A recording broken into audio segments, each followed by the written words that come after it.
No AI was used in the creation of the following. Hi, I'm ESP of espvigiart.com. Toxic relationships. There's something that they happen to people, and they do have a toxic effect on your creativity as well, or at least they can.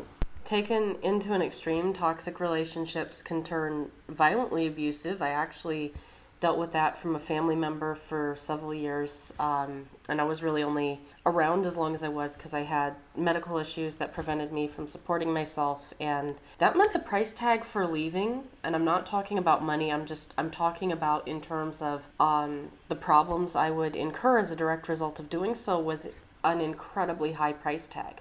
So when I left, I had been stolen from by these same family members. I had involved the police because of the thefts and the violence against me. And to top it all off, I was undergoing a massive spiritual crisis at that time. And another family member that I was living with at that time, who would have given literally anything to see me convert to Christianity, suddenly would do literally anything to prevent me from having access to anything to do with Christianity. Prior to the spiritual crisis, the family member who was physically abusive towards me literally had me afraid to do much of anything, and that included anything creative. So after having fled those violently abusive conditions and then also having gotten some initial help with my spiritual crisis, I was able to start creating again, and then eventually not just creating again, but creating things that were better than ever.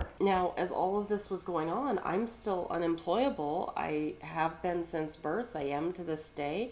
I will be until I die because I have medical issues that are lifelong and incurable. And so the end result was that if I didn't want to go back into a situation where I was just simply going to be mentally, emotionally, and physically abused, and that was going to be that, I had to live in a situation that most people are in denial even occurs here in America.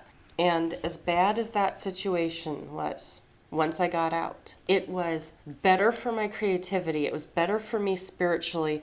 It was better for me overall to get away from that abusive situation. And I know that those people will deny to this day that they were abusive towards me. I know they'll deny having stolen from me. Them lying about it doesn't change what they've done. But me getting away from them meant that once my creative gifts were reawakened, I was able to keep drawing. Had I been living with them, or had I returned to them, I could not have kept drawing. I would have had that gift reawakened all for nothing. The same was true when I made the decision to get saved a few weeks later. Obviously, my situation was extreme, but there is this sort of sense I've seen people project over time. How dare you prioritize your creativity at all? How dare you treat it like it actually matters?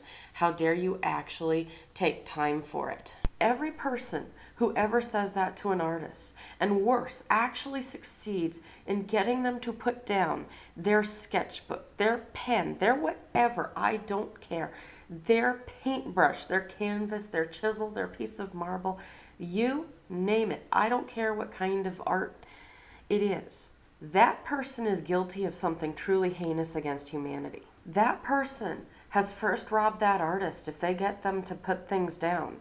And then they have robbed humanity, not just now, but down the line. If you don't believe me, walk through an art museum, go to a library, check out anything you can find on great works of art. Then imagine if centuries ago, people had said the exact same thing to the artists whose work you are now looking at, and they had yielded. You wouldn't be looking at it right now. There's no way to know how many works of art have been lost to humanity for exactly this reason.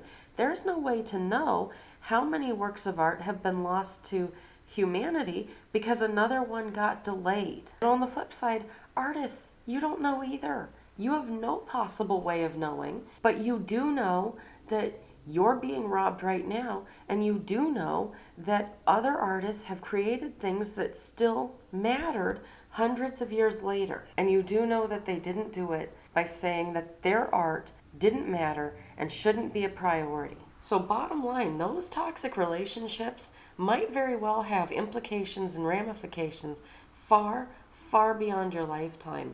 If you're hearing this and you are a creative person, please start addressing the toxic relationships in your life. And if you are someone who's in a situation that's gotten to the point of violence, I'm just going to tell you right now, it is a lot better to live in your car and be safe from that person who has been beating the daylights out of you than it is to live with them in even a relatively nice house. If you'd like to help keep an artist from starving, and or you found any of the content on this channel beneficial or entertaining, please subscribe, and I'll see you next video.